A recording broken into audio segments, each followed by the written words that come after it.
This is the Redeemed Christian Church of God, Jesus House Bariga, His abiding place. We are situated at number 30 Asani Street, close to Ilaje bus stop, Bariga, Lagos State, Nigeria. You are welcome to join any of our services. Tuesday, Digging Deep by 6:30 p.m. Thursday, Faith Clinic also by 6:30 p.m. and on Sunday by 7:30 a.m. or 9 a.m. Subscribe to our YouTube channel and follow us on all our social media accounts. On Facebook, RCCG Jesus House Bariga. On Instagram at RCCG Jesus House Bariga. Come expectant and you'll be sure to share a testimony. Praise you, we praise you, oh Lord, 'cause in our lives, Lord, we see what you're doing one more time. Oh, we lift our hands in praise of your name. Good morning and welcome to today's service. God bless you for tuning in. And I pray that the Lord that has brought you will feed you at this hour in Jesus' name. May I ask that we bow our heads as we worship God briefly. Just worship Him, bless His name, honor Him, magnify Him, exalt Him. He's worthy of praise, He's worthy of adoration, He's worthy to be lifted up, He's worthy to be thanked. All glory, all honor, all dominion, they belong to Him. He is the man of war. So just bless His holy name. The Lion of Judah, the Rose of Sharon, the Lily of the Valleys. Glory be to your mighty name. Glory to your wonderful name, Daddy. We bless your holy name. We bless you. In Jesus' mighty name we have worshipped. Immortal God, invisible God, immortal God, how great thou art. Immortal God, invisible God, immortal God, how great thou art. Omnipotent God, omniscient God, omnipresent God, how great thou art. Immortal God, invisible God, immortal God, how great thou art. Omniscient God, everlasting King, the bread of life, how great thou art. Immortal God, invisible God, immortal God, how great thou art. Immortal God, everlasting Father, Emmanuel, the Prince of Peace, the storm calmer, the peace speaker, the Rose of Sharon, the Lily of the Valleys, the way, the truth, the life, the bread of life, the fountain of life, the rivers of living water. Glory be to your mighty name. Thank you for the salvation of our souls, and thank you for this new day. Thank you for our gathering today. Thank you for your awesomeness. Thank you for your love and your mercy. Accept our thanks in Jesus' name. Unto you are we gathered today. Please come, O Lord, and be with us. Manifest your presence, manifest your power, teach us yourself, cause your word to shine as light, O Lord, upon our understanding. Make us wiser, enrich us, defend us, deliver us, O Lord, restore us, provide for us, O Lord. And then let everyone who has tuned into this service not leave the same. Let them live better, O Lord, than they have come, in the mighty name of Jesus. And we say that in all of it, your name alone shall be glorified. In Jesus' awesome name, we have prayed. Amen. Let somebody shout a really big hallelujah. You're welcome to today's service again. It's a teaching service, and I'll be speaking to us on the topic corrupt judgment. Corrupt judgment. And our text will be taken from 1 Corinthians chapter 2, reading from verse 12. 1 Corinthians chapter 2, reading from verse 12 all the way to verse 16, and I'll read for us. Now we have received not the spirit of the world, but the Spirit which is of God, that we might know the things that are freely given to us of God, which things also we speak not in the words which man's wisdom teacheth, but which the Holy Ghost teacheth, comparing spiritual things with spiritual things. But the natural man receiveth not the things of the Spirit of God, for they are foolishness unto him, neither can he know them, because they are spiritually discerned. But he that is spiritual judgeth all things, yet he himself is judged of no man. For who hath known the mind of the Lord, that he may instruct him? But we have the mind of Christ. May the Lord bless the reading of his word in the name of Jesus. Judge by faith, not by signs. That's the opening statement. Judge by faith, not by signs. The purity of judgment is corrupted by sight. The purity of judgment is corrupted by sight. I'll explain.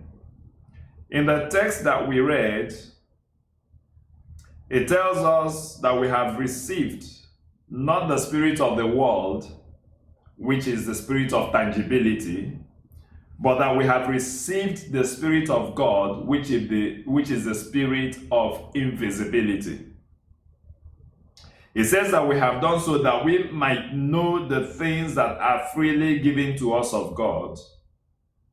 And these are the things that we are talking about, and not as of the wisdom of man or the wisdom of the world, but as the Holy Ghost teaches us. And the Holy Ghost teaches us not in tangibility, but in those things that are not tangible. And that's why it says in that verse 13, as it closes in verse 13, or concludes verse 13, it says, comparing spiritual things with spiritual. And then it goes further to talk about how spiritual things are not discerned by the natural man. The spiritual things cannot be discerned by tangibility, and so on and so forth. And then in verse 15, it now calls judgment into play. It says, but he that is spiritual judgeth. So what you have received of the Holy Ghost, what you have been taught of the Holy Ghost, what you have been given by God freely, is all for the purpose of executing judgment. Executing judgment, meaning being able to decipher, being able to determine, being able to weigh, being able to distinguish. Judgment, informed decisions. Praise the Lord. So that is why I say judge by faith, not by signs. The purity of judgment is corrupt by sight. Genesis chapter 3 verse 6. If you go to Genesis chapter 3 verse 6, God, speaking to man, said, do not eat of the fruit of the tree that is in the middle of the garden, because the day you eat of it, ye shall die. But in Genesis chapter 3 verse 6, you will find out that man chose to go by sight and not by that invisible or the invisibility of the instruction that God had given him. Rather, he chose to go by sight, and that is why Eve went ahead and took of the fruit of the tree and ate. Indeed, if you look at that account, God's instruction not to eat of that tree came from Genesis chapter 2 verse 17. Genesis chapter 2 verse 17. Now, when you look at it, there are things to know there, that there are three things that God forbade man from. Three things in that scripture. Three things did God forbid man from in Genesis 2:17. What are those three things?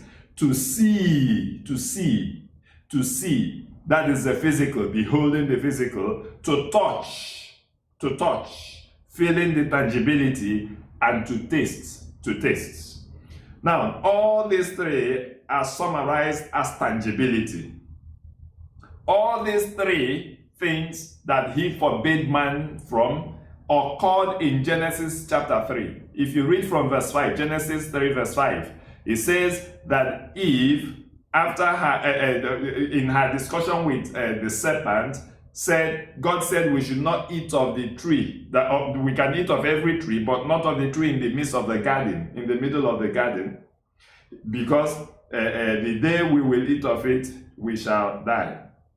Now, if you go further, by the time you now read further, getting to verse 7, it says that she beheld the tree, she saw what she was forbidden from, she saw, and because she had seen in the physical, something occurred. That scripture said that the tree appeared pleasing to the eye.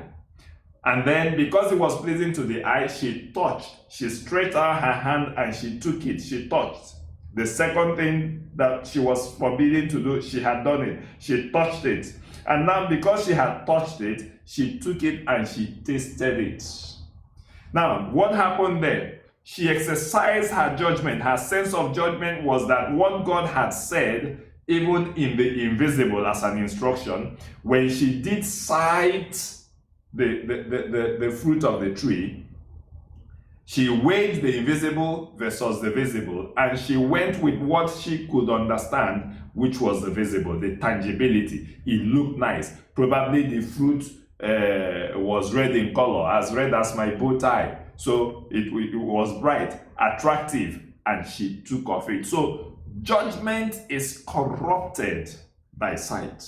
Judgment is corrupted by sight. Judgment is corrupted by tangibility.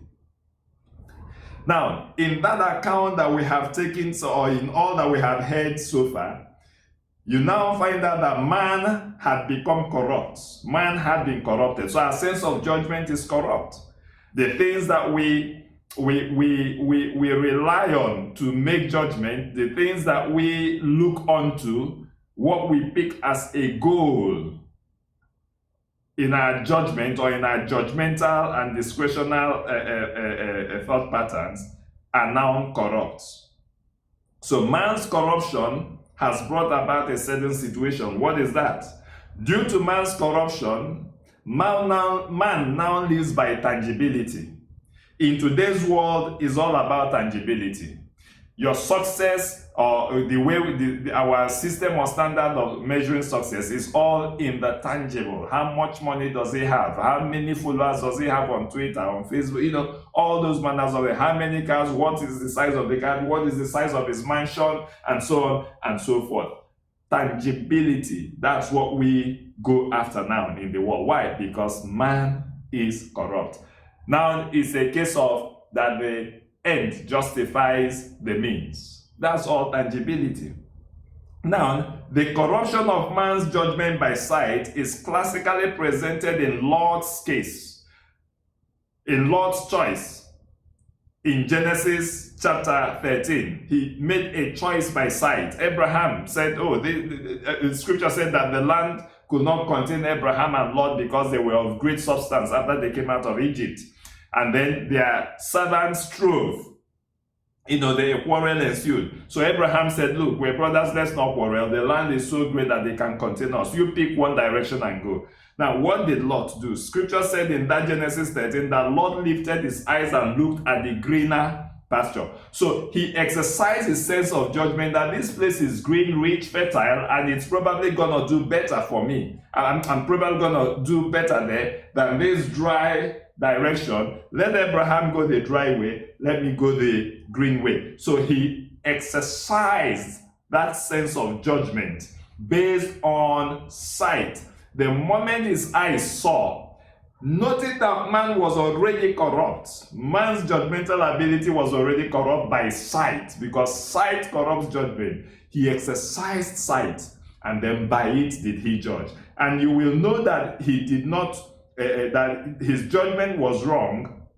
What he thought was not what came to pass, because by the next chapter, Genesis chapter 14, you will see that Abraham had to go and rescue him.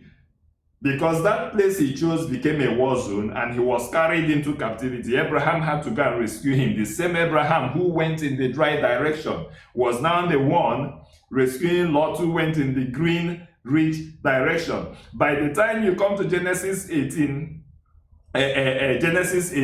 verse 18 again, Abraham had to again rescue Lot. In Abraham's discussion with God, after God visited him, appearing as three men unto him, and he was seeing them off, they said, can we hide this thing from Abraham? So you see, Abraham all the while had not walked by sight. From when God said to him, leave your father's house, and he got up and he left, knowing not where he was going, he was not moved by sight, but by that spiritual sense of judgment, the intangible, and he moved by it. So all the while he had followed God based on the invisible. So that made him a friend of God, such that God had to reveal what he was going to do to him, and that was how he knew that Lot was going to be in trouble, and he went ahead to negotiate until he was able to negotiate that Lot and his family will be saved from the destruction of Sodom and Gomorrah. Now, also looking at this corruption, classical cases of corruption of man's judgment, you will also find that in Genesis 27:23, Isaac was not able to discern that he was about to bless the wrong son. Scripture said that what he did was he went by touch. He was blind, so he couldn't go by sight, so he went by touch. So you now see why God said in Genesis chapter 2, you will not eat of that fruit. Do not eat of that fruit. If you do, you will die. Because he knows that eating will require your eyes to see, the lust of the eyes. Then it will require you to touch, and it will require you to taste. So now, if you come back to Genesis 27:23 that I was at, Isaac, who was blind, was going to bless his son, the first son. But Jacob appeared wearing a fur to emulate or simulate the hairiness of his senior brother Esau, of his elder brother Esau. And Isaac thought the voice was not right, but what did he do? So he thought the voice was not right. That was right the same man. This is not the right voice. But what did he do? He switched from what he was discerning in the intangible, in the invisible, and went for the tangible. He stretched his hand and touched Jacob's arm and said, oh, although the voice is not the voice of Esau, but like the voice of Jacob, but the body is as hairy as that of Esau. And he went ahead and blessed that son, who he did not intend to give that blessing. So what happened there? He went for the tangible. So, like I said, the tangible or tangibility corrupts man's judgment. So these are classical instances of cases. There are several more in scripture of man's judgment being corrupted. It all started in the Garden of Eden. Instead of going with the invisible, we went with the tangible. We went by sight, and judgment became corrupt. There are things that are hidden in this life. God created it. He said there are things that are hidden. There are riches in dark places. There are things that are hidden, the things of the kingdom of God that no man can easily decipher. So these things are hidden, and we must note it. We must note it. There are things hidden which the judge, in any case, must perceive not by sight, but by perception and spiritual discernment. There are things that are invisible. Let me digress a little bit here. Now, what do you call it? This insignia of justice is a lady who is blindfolded, a scale on one hand and a sword on the other hand. And speaking with lawyers, they told me that the reason that the representation of that image is that justice is not by sight. To deliver sound judgment, that it is usually not by sight, hence the lady is blindfolded, and that even when it pertains her own twin sister, she doesn't know it's the twin sister because she's blindfolded. And then the scale, there's a balance that must be struck, and then the sword. So, you know, the sword can hurt, it can divide, and so on and so forth. So, that's what that symbol of justice represents. So, again, we see that we, in the physical, in our life, in this world, we are taken out of scripture to represent what it must be. But are we actually doing that in our lives? So, there are hidden things. That's the point I was trying to make. There are hidden things which a judge must discern. Not from the tangible, not from what the sight can communicate, but by spiritual discernment, or what we call perception. Let me try to explain a little bit. Just imagine that you are a judge, or just you know about judges. A judge in court is presiding over a matter. The two sides, both the accused and the whatever they call it, accused, plaintiff, whatever they call it, the two sides of argument in the matter, they are presenting their cases. The judge does not know what is in the heart of these men and what their motive, intent, and all are. But they are providing physical evidence, and some of them, for example, one side will be shedding tears, crying in court, saying, I'm the aggrieved party, I'm the one that was hurt the most, and so on and so forth. Should the judge go by sight? It does not mean that the harder, more composed, not crying individual is the aggressor. It may not be so. It may not be so. So the judge in such a matter in court, or sitting over such a matter, in judgment over such a matter, must not go by sight. But by the time the judge weighs, by the evidence provided, the judge is supposed now to use what you call intellect, which is invisible. Is now meant to use perception. You need that to support you in your work as a judge.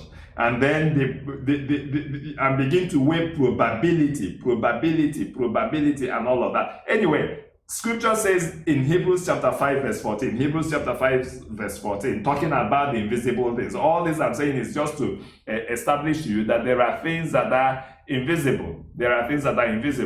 So scripture is saying here in Hebrews 5:14, but strong meat belongeth to them that are of full age, even those who by reason of use have their senses exercised to discern both good and evil. So to be able to discern between good and evil, as God said to man that the tree in the middle of the garden, the day you eat of it, you will have knowledge of truth and evil. So to be able to discern between them, this scripture in Hebrews chapter 5 verse 14 is that you have your senses exercised to discern both good and evil. It didn't say you have your sight to exercise. So there are things that are invisible, and you can only discern them, and not by sight. You discern them by perception.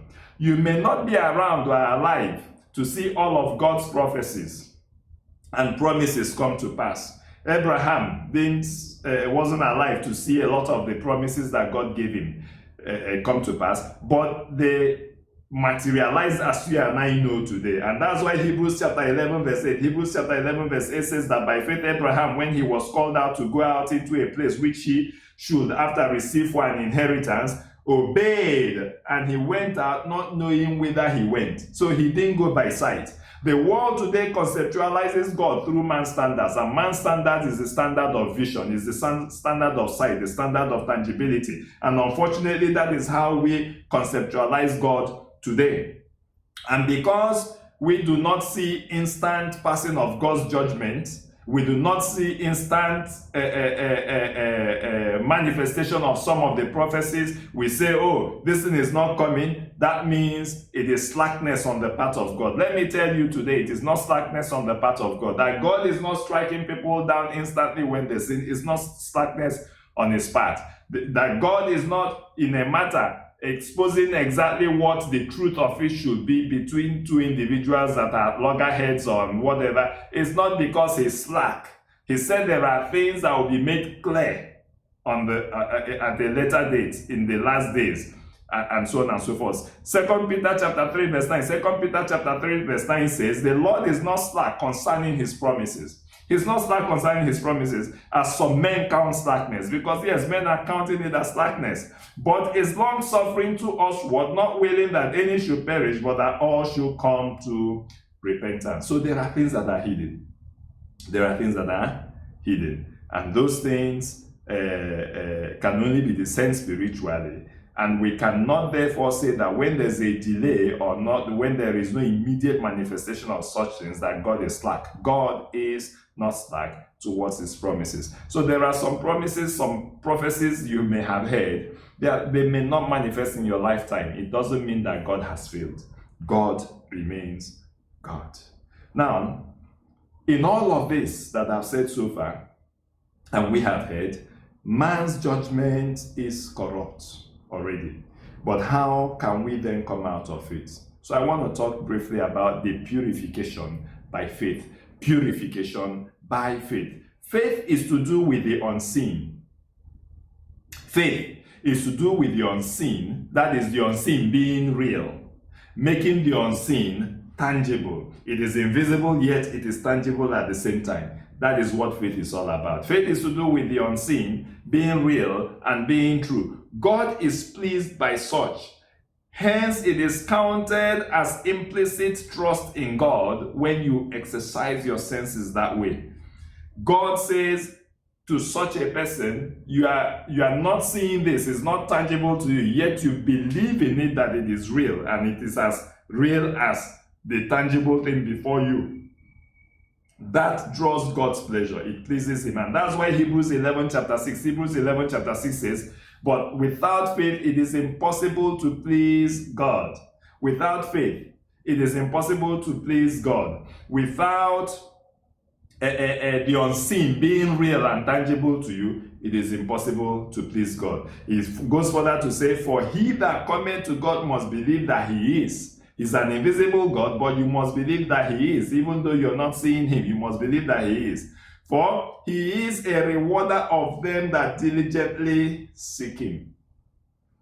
Now, purification of faith, correction of man's fallen standard, of man's corruption, the corruption of man's judgment, the purification exists in faith.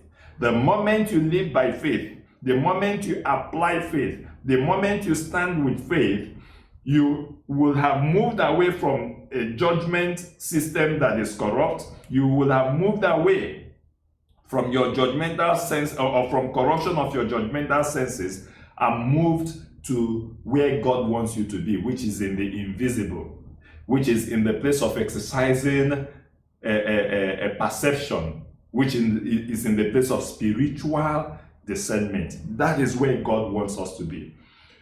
Have you ever wondered why an invisible God created a tangible world? Why did an invisible God create a tangible world? How will he govern it?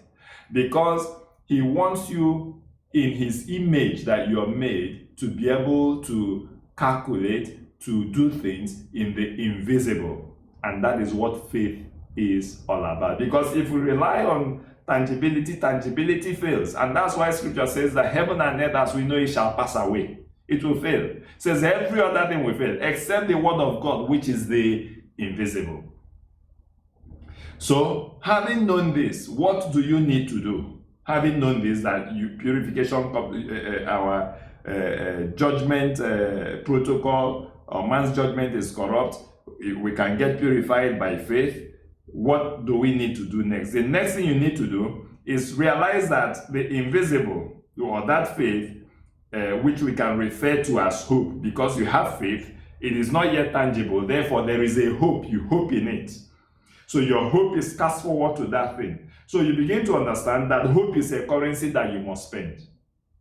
Hope is a currency that you must spend if faith must be exercised and if you must dwell in purification. So spend your hope. How do I spend your hope? How do I spend my hope? Do not waste your time searching for signs of the times. Don't waste your time looking for signs to show you that this will be, that will be. That is what Lot did, looking for signs, and he went the wrong way. That is what Isaac did, looking for signs, and he felt a fake hair and gave his blessings away cheap on a platter of whatever. So don't spend your time searching for signs. Don't spend your time looking for the tangible. When you sow a seed of corn in the ground, you must begin to see the harvest of corn, because it is a hope that has caused you to sow. So even while the corn is under the ground, it is growing. I think potatoes are the best way to illustrate it. If you've not watched the movie Faith Like Potatoes, go and watch it. Based on the South African story, Faith Like Potatoes. The potatoes under the ground, you can't see it. You can't tell whether it's doing well or not doing well. It is until you harvest that you see how well your potatoes have done. That's the uniqueness of that particular plant. And that is how we ought to carry on. So spend your hope. Don't waste your time looking for signs. Don't waste your time looking for signs to know whether the season is right or what season it is. Rather, spend your hope seeing your glorious destination. Spend your hope seeing your glorious harvest. Spend your hope seeing where you have to be. Heaven is a hope that you must live for. Heaven is invisible as it is. It is intangible now, but it is tangible for the future. And that is why you must now spend your hope for heaven by seeing it. Make it tangible, make it real for yourself, that you may run towards it. And that's why Hebrews chapter 11 verse 13, Hebrews chapter 11 verse 13 says that these all died in faith, not having received the promises, but having seen them afar off, and were persuaded of them, and embraced them, and confessed that they were strangers and pilgrims on earth. They left off the standards of the world. They left off those standards and embraced. When you say embrace, embracing is making tangible that invisible hope that they had in their future. Hebrews chapter 11 verse 7. Hebrews chapter 11 verse 7 says, by faith Noah, being warned of God of things not seen as yet.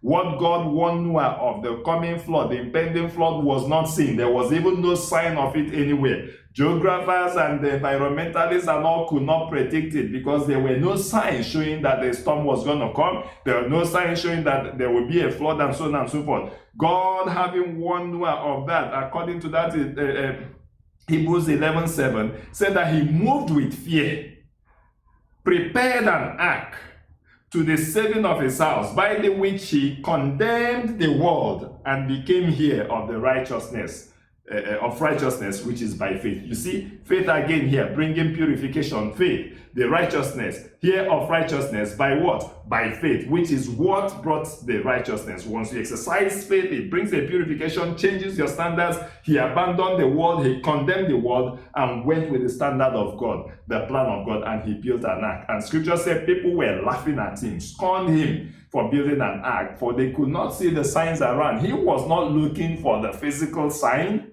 He went with the invisible. He went with the hidden, and he discerned from within him. He was able to discern. He perceived that this God who is speaking is the same God who can do and who can undo.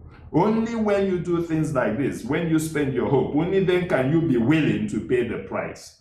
You cannot purchase any item unless you're willing to pay the price. So when you spend your hope, then you're willing to pay the price. The price for what? The price for whatever it is that you desire. It may not be tangible, but you pay the price in the place of hope. You desire heaven, pay the price by spending your hope. Now, only then can you be willing to pay the price. For the price that we're talking about here, the price neither makes sense nor can be justified when you judge it by signs. The cost of making heaven, which is what we spend now by hope through faith, cannot be justified. And that is why it says that the carnal man, when he looks at it, calls it foolishness. That's why those who are not believers, those who don't understand this, when they look at this that Christians do, they call it foolishness. And that's what we see in our opening text, that says that the natural man receiveth not the things of the Spirit of God, for their foolishness unto him. 1 Corinthians chapter 2 verse 14. We read it. So you find out that the willingness to pay this price comes from you being purified by faith and your standards changing, and your judgmental senses become go on the invisible side, the spiritual side, rather than on the sight, the tangible and the physical side. Then you will spend your hope. And when you spend your hope, it will not make sense to those who do not understand it, because when you judge it by signs, it doesn't make sense. When you judge it by tangibility, it doesn't make sense. And that's why scripture says that the such people who will spend their hope, who they are the just, the ones who are justified. And what justifies them is faith. What justifies them is faith, because the physical, the tangible, signs and all can never justify such. I mean, how does it make sense that somebody will take 10% of his income that is insufficient already for him? That's the whole income, is not enough to meet all his needs. Then he parts with 10% of it and pays tithe. Then not only does he pay tithe out of it, he pays first fruit. For every increase that comes his way, he pays first fruit. His first salary, all of it is first fruit. As an example, I mean, how does it make sense? You cannot justify it. You can't justify it in the physical. You can't justify it in tangibility. You can't justify it by signs and all. It can only be justified by faith. And that's why scripture says the just live by faith. That is, the justified people live by faith, for it is faith that has brought the purification. Galatians chapter 3 verse 11. Galatians chapter 3 verse 11. But that no man is justified by law. There is no man that can be justified by the law in the sight of God.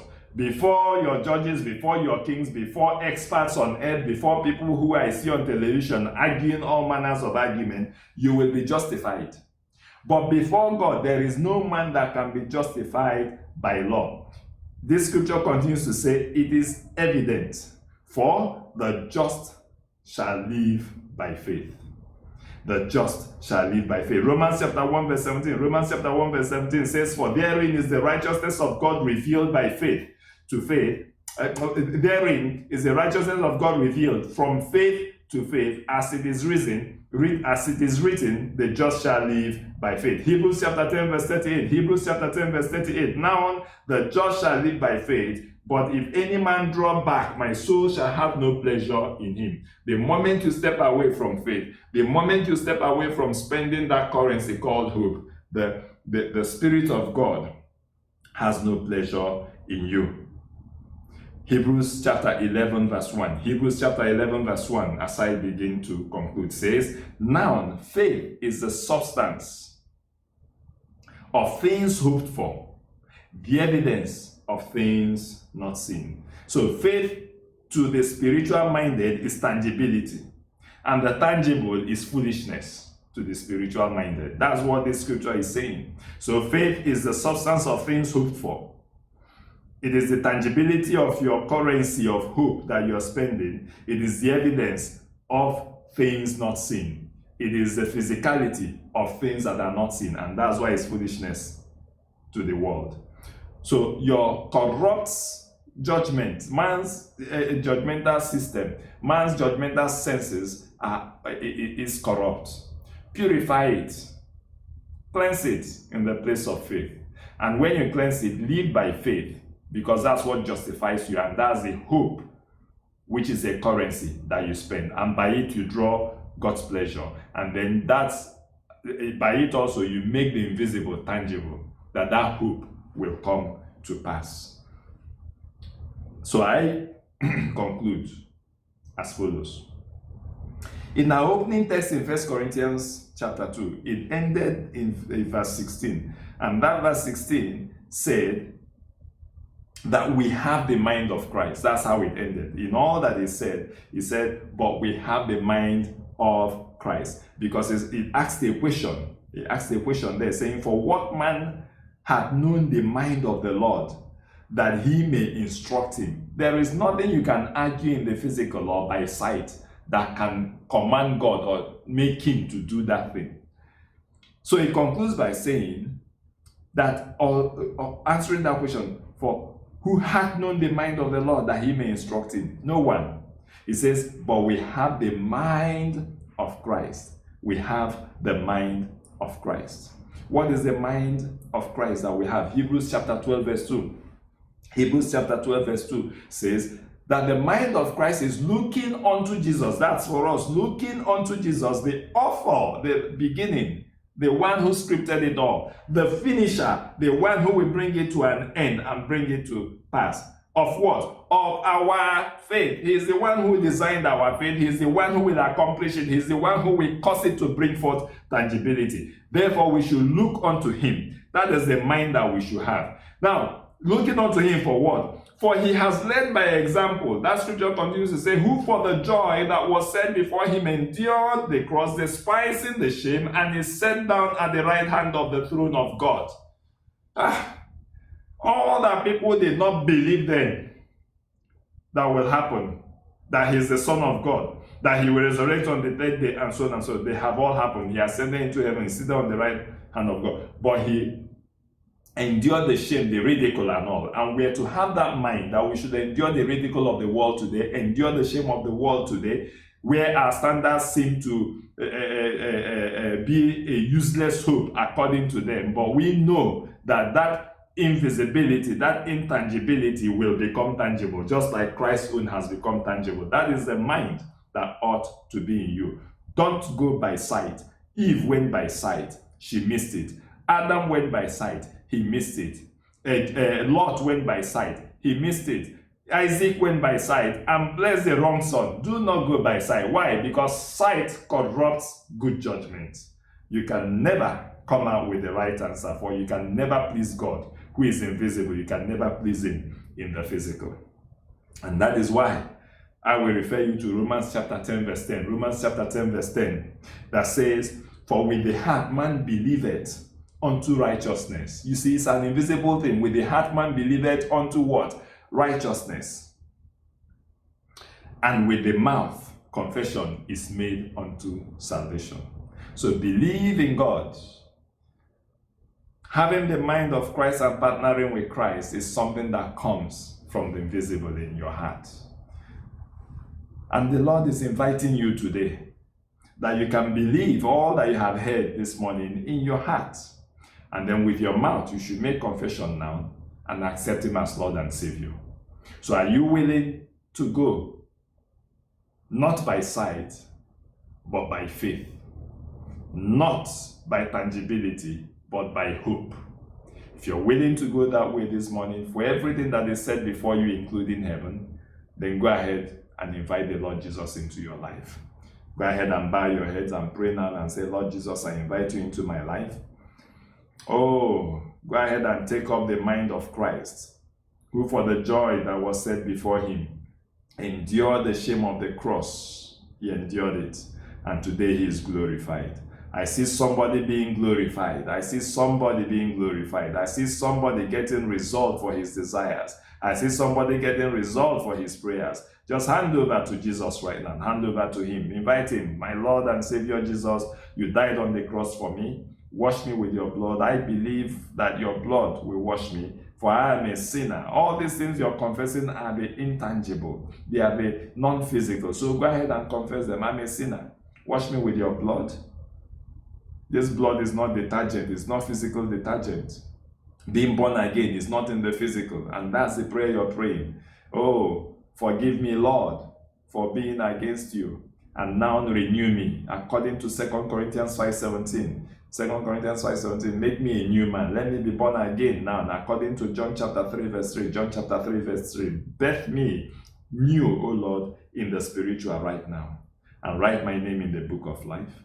In Jesus' mighty name, we have prayed. Our Father and our God, we thank you for the opportunity of hearing your word. Thank you, O Lord, for being our rescue. Thank you, O Lord, because even when we rebelled against you by going with the physical, judgment by sight, you still sent your Son Jesus out of your love for us to redeem us from that failure. And now we're living a fulfilled life, a victorious life, a life full of hope, expectation and greatness even now and into our future. And that's why I want to thank you for those who have given their lives at this service, O Lord. Father, receive them unto yourself, wash them, write their names in the book of life in Jesus' name. And for everyone who has tuned in and is listening, O Lord, from today, O Lord, let them begin to exercise that power of judgment in the spiritual. Let them begin to discern, O Lord, rather than go by sight, O Lord. Let them, O Lord, begin to get result for their hope, O Lord, as they spend their currency of hope. Let there be results in the mighty name of Jesus. And according to your word, O Lord, let your pleasure, O Lord, cover them all in the name of Jesus. Reward them according to your word, O Lord, that they who come to you by faith are those who please you, and you reward such. Father, let there be reward for every exercise of faith, O Lord, that they will make in the name of Jesus. And Father, let testimonies come in the mighty name of Jesus. Glory be to your mighty name. In Jesus' awesome name, we have prayed. Amen. Praise the Lord.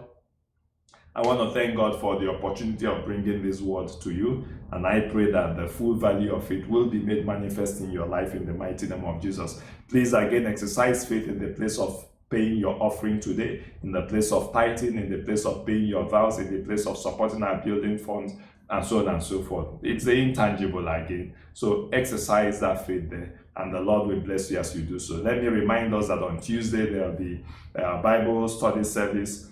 Tuesday, that's in 2 days' time, by 7 p.m. We'll be meeting with you on this channel again to bring those services your way in the name of Jesus and by the grace of God. And let me also encourage you to please like us on our YouTube channel, Facebook channel, Instagram, and MixLR radio channel.